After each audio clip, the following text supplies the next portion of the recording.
haqqa tuqatih. Kita ini terus diingetin ketika khutbah Jumat, pembukaan tausiyah, di setiap ceramah, acara kemanten, mesti ayat itu tidak pernah luput, dibaca terus. Allah minta kepada kita takwa, tapi takwanya itu yang seriusan takwa. Haqqa tuqatih. Yaitu kalau cari maknanya, haqqa tuqatih ini mau macam-macam, panjenengan lebih hafal dibanding saya. Tapi PR-nya sekarang, apa amalan kita untuk mencapai haqqa tuqatih itu? Padahal ini perintah Allah yang tidak gampang. Dan perintah Allah yang oleh Allah kita ini dalam tanda kutip dipaksa untuk terus dengar itu. Agar ini seakan-akan menjadi PR buat hati kita. Sebenarnya apa yang Allah minta dari kalimat haqqa tuqatih? Ditambahi sama Allah satu permintaan yang dalam ilmu fikih itu mustahil kita dapat. Dalam keadaan tidak mungkin Allah memerintahkan kita sesuatu yang mustahil kita lakukan. Jadi gini, tidak ada perintah yang perintah itu tidak bisa dilakukan. Pasti Allah itu dengan keadilannya ketika memerintahkan sesuatu, pasti sesuatu yang diperintah itu sesuai dengan apa yang Allah lihat, sesuai kemampuannya manusia. Tapi ayat ini terkesan sebaliknya. Wala tamutunna illa wa antum muslimun. Ojo sampai mati kecuali Islam. Dalam keadaan panjenengan tahu matinya nanti seperti apa? Tidak tahu. Bahkan urusan kita ini meninggal seperti apa itu sudah tercatat bahkan sebelum kita dilahirkan. Artinya kayak iso milih. Kalau mau terakhir ending takdir itu, Pak. Kalau ngomong terakhirnya ya sudah kayak iso milih sudah. Dalam keadaan kita juga tidak tahu takdir ini mau kemana. Sing penting saiki api dhisik. Itu urusannya. Kita tidak perlu ngomong yang meni opo yo. Engko kelek pas kate mati kira-kira lorone soro apa gak yo. Kira-kira nanti meninggalnya tuh di masjid apa di lapangan atau pas nyemes pimpong yo.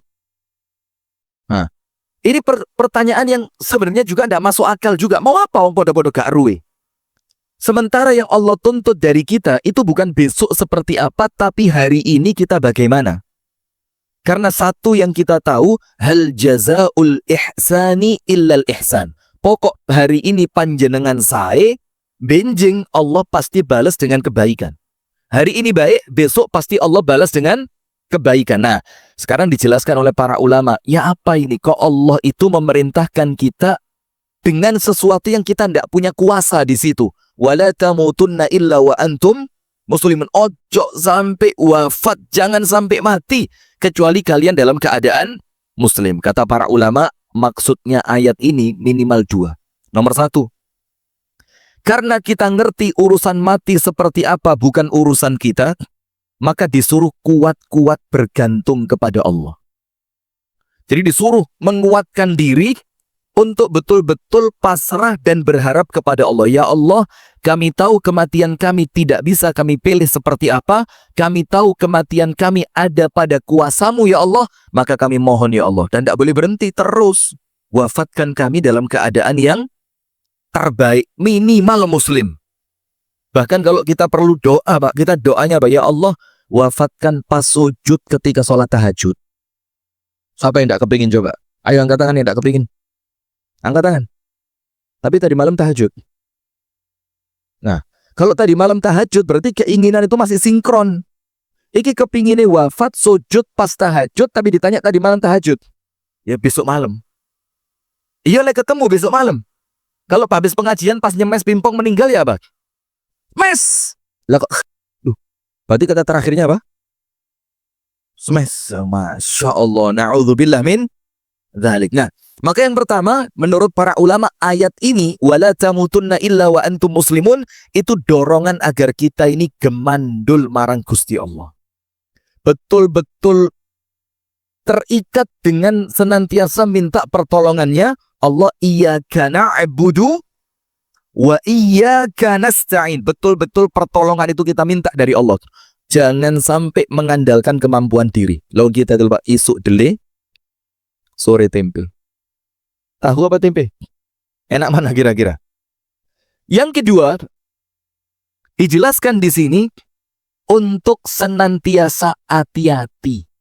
Nomor satu, senantiasa bergantung kepada pertolongan Allah. Karena kita tidak punya kuasa. Wis manuto Gusti Allah, jaluo kepada Allah. Maka ketika kita minta kepada Allah itu, Allah memerintahkan kita untuk terus minta. Astajib ud'uni astajib lakum. Yang kedua, Allah dalam ayat ini ngajak kita untuk hati-hati. Jangan sampai pergerakan kita itu sampai ketemu yang tidak baik. Jangan sampai perpindahan kita pindah ke tempat yang tidak baik. Jangan sampai pergantian aktivitas kita pindah ke aktivitas yang tidak baik. Jangan sampai pilihan teman kita sampai ketemu teman yang tidak baik. Karena di setiap perpindahan tadi ada peluang kematian. Ada peluang apa? Kematian. Kalau kita memastikan di setiap pergerakan, pergantian hari, pergantian aktivitas, pergantian dari satu teman ke teman yang lain, pergantian dari satu tempat ke tempat yang lain, dari satu kegiatan-kegiatan yang lain, kita pastikan di situ mesti pindahi itu api. Di mana setiap perpindahan itu ada peluang kematian, maka insya Allah wala tamutunna illa wa antum muslimun itu kita dapatkan. Kenapa?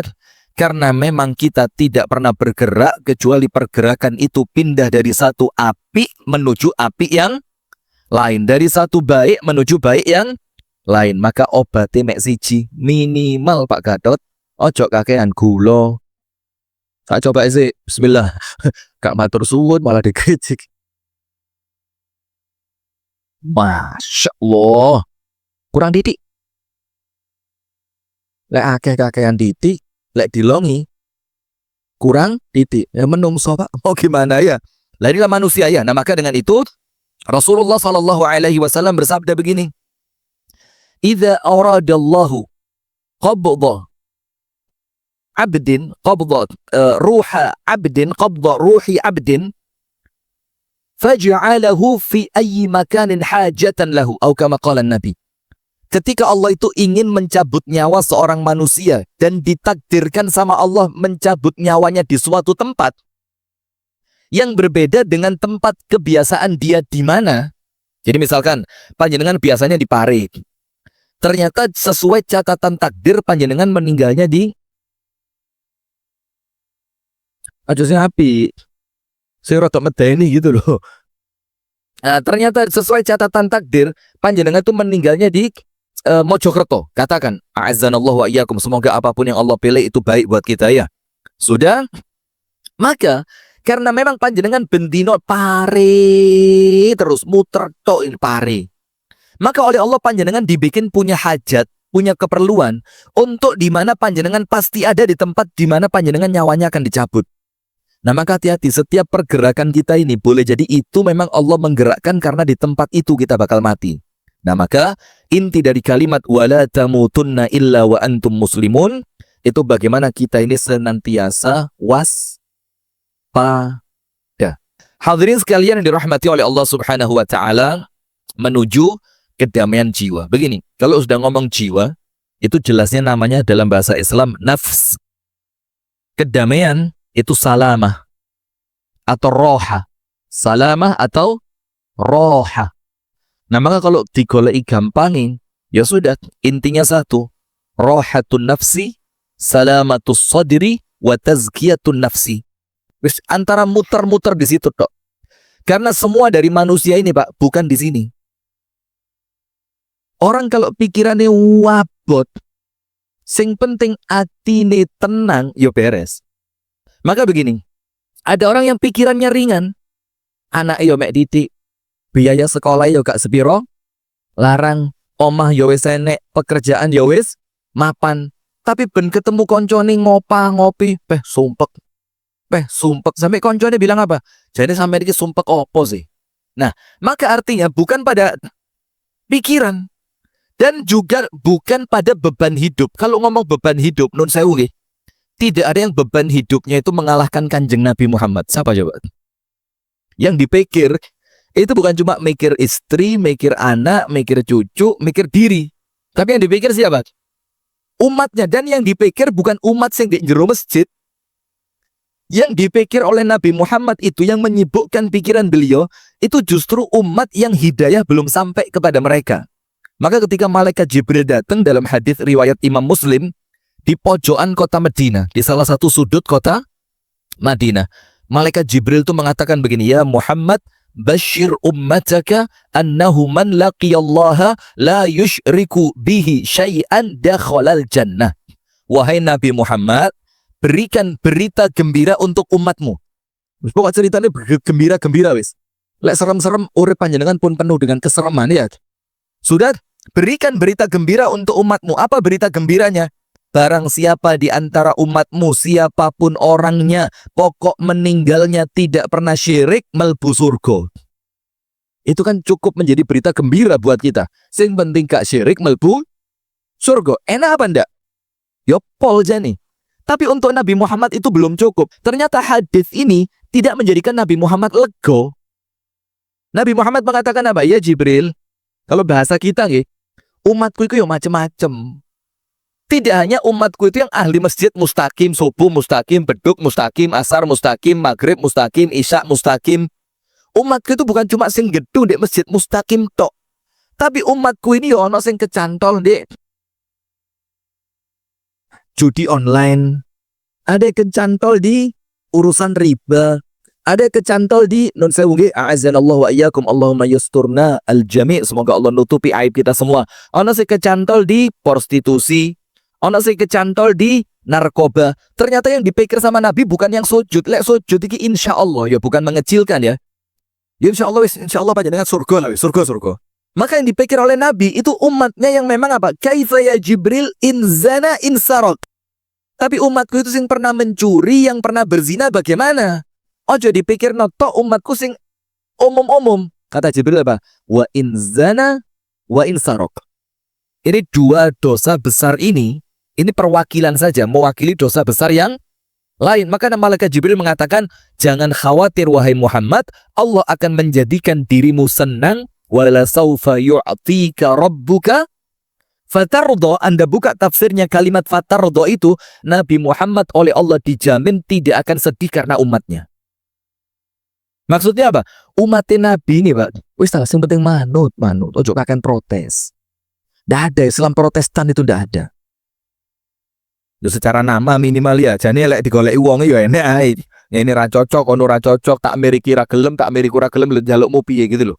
Nah sudah, maka kalimat wala saufa yu'tika rabbuka fatarda, itu Allah akan menjadikan Nabi Muhammad ridho fi ummatihi, dalam keadaan siapa? Umatnya. Bukan di dunia, tapi nanti pada hari kiamat. Maka pertanyaannya Nabi, supaya aku ini ridho kepada malaikat Jibril, apa pertanyaannya? Ya apa umatku ini kalau mereka pernah zina, mereka pernah mencuri? Jawabannya malaikat Jibril apa? Wa in zana wa in sarok, tetap melbu surga. Walaupun sebelumnya mungkin pernah berbuat dosa. Tapi yo ingat, dosa itu ono tanggung jawab. Tanggung jawabnya ndak kemudian antara yang berdosa dengan yang tidak berdosa dianggap podo, yo zalim kalau begitu ya kan. Nah maka minimal yo ono ikhtiar, ya Allah tahu dosa ya Allah, maka tobatnya kudu luwih kuat dibanding yang tidak pernah melakukan dosa. Sujudnya kudu luwih dawa timbang sing gak tahu ngelakoni dosa. Nah maka itu insya Allah nanti aman. Nah tapi dari sini jamaah, yang kita inginkan itu bagaimana semua janji Allah kepada umatnya Nabi Muhammad itu terwujud. Maka kita kepingin hati ki ayem gitu, ketemu siapapun husnudzon, berada di tempat apapun tetap positif. Dia mendapatkan sesuatu atau tidak dapat sesuatu, hati ini tetap ridho. Nah itu yang kita inginkan sekarang. Nah sekarang coba panjenengan perhatikan Asy-Syu'ara 88 dan 89. Allah Ta'ala berfirman, yauma la yanfa'u malu wa la banun illa man atallaha biqalbin salim. Yang nanti ketika kita kumpul di hadapan Allah, ingat loh Pak, kita ini lahir dewe, balik dewe. Hukum awalnya manusia itu podo kabeh. Hukum awalnya apa? Kullukum min Adam wa Adam min turab. Setiap masing-masing dari kita ini, kulolan panjenengan sedaya ini, kullukum min Adam, semuanya dari Nabi Adam. Podo kabeh. Wa Adam min turab, dan ilingo. Nabi Adam itu dari tanah. Berarti hukum awalnya manusia semuanya ini apa? Sama. Kita ini citaane koyo boto. Hukum awal sama. Hukum akhir sama. Hati-hati. Wa kulluhum atihi yaumal qiyamati farda. Farda itu apa? Siji-siji dewe-dewe gak nggawa bolo, gak nggawa konco. Wa kulluhum, dan nanti masing-masing dari manusia ini kata Allah Ta'ala dalam Al-Quran, atihi, akan mendatanginya. Nya di sini siapa? Allah Ta'ala. Yaumal qiyamati, kelak pada hari kiamat. Apa? Farda. Dewe, dewe. Tanggung jawab masing-masing. Nah, ketika kita tidak ditemani konco, ketika kita tidak bawa pembela, ketika kita tidak bawa pengacara, ketika kita tidak bawa ini, tidak bawa itu, terus waktu itu, Pak, di waktu genting seperti ini, modal kita cuma satu, illa man atallaha biqalbin salim. Anda akan selamat, saya akan selamat, siapapun akan selamat, termasuk Pak Selamat juga. Mana? Mau kasih selamat Pak Ciloko wis ya. Termasuk Pak Selamat itu kalau datang ke hadapan Allah, modali hati ini apa? Resi. Dan hati resi itu 3. Nomor 1, hati yang mentauhidkan Allah. Hati bersih itu lek kecampuran syirik langsung rusuh. Nomor 2, hati yang bersih dari menyelisihi Nabi. Mukhalafatun Nabi. Orang sak api-api ucapannya, kalau amalannya menyelisihi Nabi, ya ndak bisa ngomong hati yang bersih. Nomor 3, salamatus sodri ma'al muslimin, atine selamat kepada sesama muslim. Nah, sekarang lihat yang berikutnya jamaah, ini poin-poin terakhir saja. Rasulullah mengingatkan kita. Wis ta wis panjenengan paham lah ini. Cuma ayo sekarang levelnya naik dari krungu. Oh, tahu krungu, biasanya gitu. Oh, tahu roh, oh tahu moco. Oh, tahu diceramah nih. Kita naik level dari tahu jadi ngerti.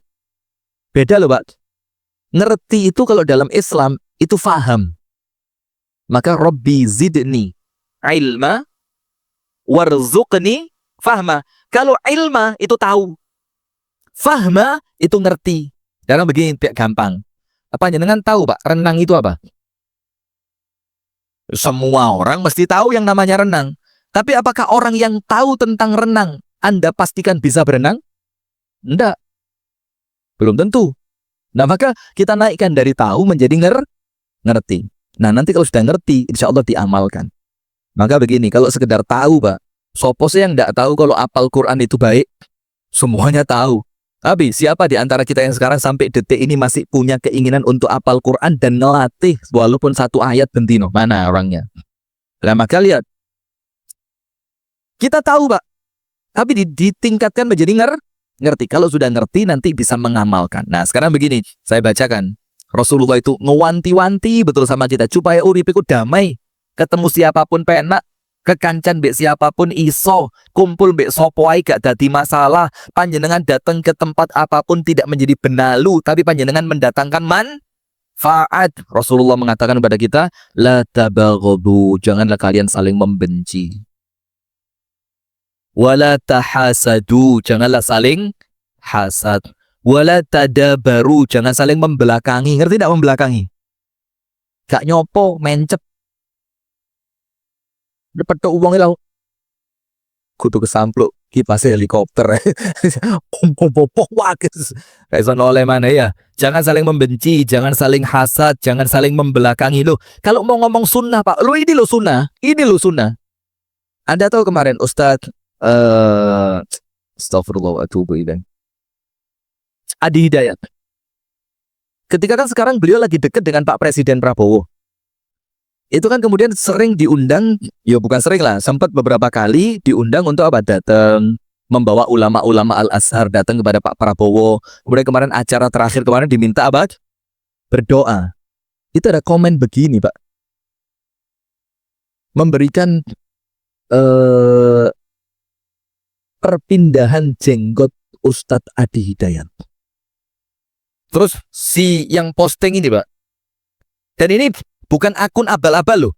Orangnya ada dan kita tahu orangnya. Biasa kan kalau akun-akun seperti itu kan kita khawatir memang akun adu domba. Wongnya gak enek. Atau orangnya non-Islam tapi gaya jeneng Islam untuk merusak perpecahan dan memunculkan perpecahan di antara kaum Iki wonge jelas, wonge enek, yuk ketoro ngajine ndek endi. Sudah dipasang. Perubahan jenggot Ustaz, bukan perpindahan, perubahan, maaf ya, perubahan jenggot Ustaz lihat. Ketika pertama kali ceramah, ini. Ketika mulai viral, mulai pendek. Ketika masuk ke istana, entek. Karimek, sri. Lah ini orang yang memahami sunnah secara sempit. Dikira dia sunnah itu yang penting jenggot itu, tapi tidak punya kontribusi. Ini bisa jadi kalau orang atine bersih, Pak, memahami sebaliknya. Bagaimana sebaliknya itu? Dia mengorbankan sesuatu untuk dapat sesuatu yang jauh lebih besar. Mungkin dia merelakan, beliau ini, yo ngerti lah jenggot itu api, tapi mungkin dia merelakan itu. Untuk apa? Kemaslahatan yang ingin diraih yang lebih besar. Kalau terlalu panjang, nanti jadi omongan di kalangan Pak Presiden. Wes, tak rapikan dulu, tapi saya bisa memberikan masukan yang positif kepada Pak Presiden supaya omongan saya didengar untuk kemaslahatan muslimin secara luas. Bisa nggak mikir begitu? Tergantung apanya tadi. Nah, maka panjenengan pun sama ketika ngelihat masjid ini, masjid itu, ustadz ini, ustadz itu, pandangannya bukan meripate, tapi apa? Hati nih. Nah, maka Rasulullah itu yang disasar hati. Jangan saling membenci, jangan saling hasad, jangan saling membelakangi. Wa kunu ibadallahi ikhwana. Dan jadilah hamba Allah yang ikhwana, bersaudara. Dan tadi Ali Imran, Al-Anfal, Asy-Syu'ara, bersaudara itu diawali dari apa? Hatinya. Nah, sudah kemudian oleh Rasulullah diingatkan, ditambahi wala yahillu li muslimin begini. Wala yahillu li muslimin an yahjura akhahu fawqa thalathati ayyamin. Maka dengan itu tidak halal. Artinya apa? Kalaupun kedaden, maksimal ojo sampai kalian itu satru melebihi 3 hari. Ini kan wis peringatan pol, wis salah satru wong Islam, ojo punjul dari 3. Tujuannya apa? Saat durungke telung dina wis paranono wis. Assalamualaikum. Minimal ya rotok sungkan titik. Biasanya kan masih gitu ya, gengsi, sungkan, isin. Wah, wingi mau ditailokne mosok saiki kancan maneh. Dan kadang-kadang setane ya kanca liyane. Ra usah wis karuan ya apa isin-isin, ra usah. Nah, maka ada di zaman Utsman dan Abdullah bin Mas'ud ketika berangkat haji. Tahu kan ceritanya? Utsman itu punya pendapat di Mina Nabi, Abu Bakar, Umar. Ini manusia terbaik urutannya ya. Nabi Muhammad, kemudian Abu Bakar, kemudian Umar radhiyallahu taala anhuma wa sallallahu sallam ala nabiyina Muhammad. Sudah. Nabi Muhammad itu salatnya di Mina di qasar. Abu Bakar salatnya qasar. Umar salatnya qasar. Masuk zamannya Sayyiduna Utsman itu salatnya jangkep petang rakaat. Maka Abdullah ibnu Mas'ud gak terima. Wah, ngawur, Mbak Utsman ini gak tepak iki. Siapa yang mendahului kamu untuk kamu melakukan ini? Lawang contoh terbaik kita itu melakukannya 2 rakaat di qasar. Lah kok panjenengan 4? Diskusi Pak ilmiah Pak, dan tidak memungkiri adanya ketika diskusi ilmiah itu ya rodok mempertahankan argumen. Kalau orang yang gak ngerti dikira mungkin ngamuk. Padahal apa? Orang diskusi itu golek. Ayo kita sing keras dalam berdiskusi supaya endingnya kita tahu kebenaran di pihak siapa. Nanti kita ikuti yang benar itu. Bukan kebenaran di pihak saya terus atau Anda. Pokoknya yang kita cari apa? Kebenaran. Sudah. Nggak ketemu. Sayyiduna Utsman tetap papat. Kasihkan argumennya karena 2 alasannya ini. Dan sekarang yang menjadikan zaman dulu 2 sudah tidak ada. Maka kembali ke hukum awalnya sholat 4 rakaatnya, tidak boleh di qasar. Qasar itu kan rukhsah. Nah sekarang sebab untuk datangnya rukhsah katanya Sayyiduna Utsman, sebabnya tidak ada. Maka rukhsahnya tidak bisa diambil. Papat. Abdullah bin Mas'ud bilang ini bukan masalah illah, ini masalah hikmah. Ngerti illah? Illah itu sesuatu yang menjadikan hukum itu ada. Hikmah, kenapa hukum ini ada? Itu dalam fikih beda. Illah dan hikmah. Contohnya cek gampang. Hikmahnya boleh jamak qasar ketika safar apa? Hikmahnya. Bukan illahnya. Hikmahnya. Cek gak repot. Mungkin zaman dulu masjid jarang. Mungkin zaman dulu rest area sedikit. Mungkin zaman dulu banyu tidak semudah. Bukan banyu. Anda langsung banyu. Air tidak semudah. Itu namanya hikmah. Tapi bolehnya jamak qasar itu bukan karena hikmahnya, tapi karena ilahnya. Ilahnya apa? Safar. Maka selama safar itu ada, jamak qasar tetap ada. Walaupun hikmahnya sudah hilang. Loh saiki lo gampang, rest area ndi banyu yo mesti enek, bahkan saiki masjidnya yo resik-resik. Itu hikmah. Maka bukan karena hikmahnya hilang, hukumnya hilang, enggak. Itu illah. Nah sekarang begini, maka kata Abdullah bin Mas'ud, itu kan hikmah yang kamu sebut, ilahnya tetap. Ini haji dan ini mina. Haji dan mina itu ilahnya untuk orang bisa qasar. Wes gak ketemu. Ketika masuk waktu sholat zuhur, lah kok Abdullah bin Mas'ud ini jamaahan di belakangnya Utsman bin Affan. Yang pro sama Abdullah bin Mas'ud, gledek. Lek debatnya kayak ngono bantere, dalile yo kuat lo, wancine sholat lah kok tumut. Nah, ini supporter ini hati-hati nih. Supporter ini kadang-kadang ya bukan supporter geni yo ngobong. Terus nih Ustadz, payampen bener kok Ustadz. Terus nih Ustadz. Lah nanti Ustadznya bawa belur sing buri pindah Ustadz.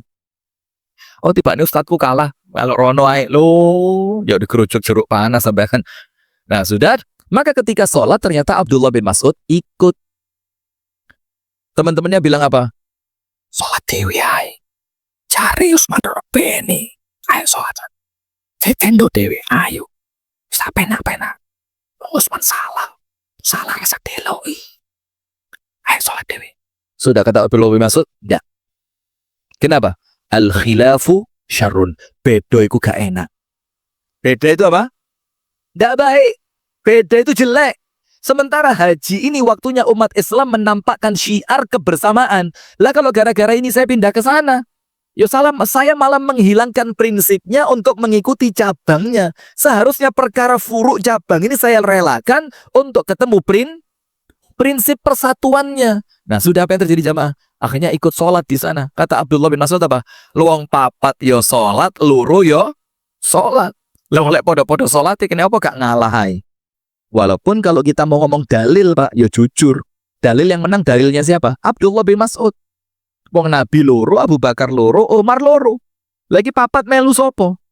Nah, maka terkadang seperti, maaf ya kalau kita boleh husnudon kepada Ustadz Adi Hidayat, ya mungkin prinsipnya yang beliau ambil, akar inti masalahnya yang beliau ingin capai, kemaslahatan besar yang ingin dicari, walaupun terkadang mengorbankan sesuatu yang bisa jadi menjadikan orang lain menghujat dia. Boleh jadi apa? Aku rela dihujat, yang penting nanti lek opo-opo nih sampai tetap untuk manfaati. Nah maka itu kalau cerita ya, tapi yang bumbuan bener apa enggak saya enggak tahu. Cuma kan saya waktu itu lihat film apa? Buya Hamka. Panjenengan lihat enggak? Di film Buya Hamka itu kan sempat Buya Hamka itu melok Belanda gitu. Ikut Belanda. Oh, orang di kampungnya, omai dipecahi, omai Buya Hamka. Wah, ternyata antek Belanda, ini.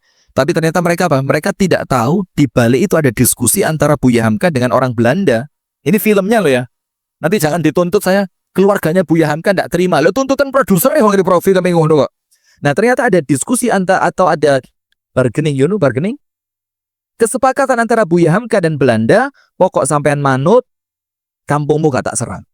Maka mikirnya apa? Daripada wong sakmono kae dadi korban diserang, mendingan saya yang satu ngalah, walaupun resikonya dicaci dan dimaki oleh orang yang tidak ngerti. Nah, maka posisi kita Pak, ojo di posisi orang yang tidak ngerti tadi.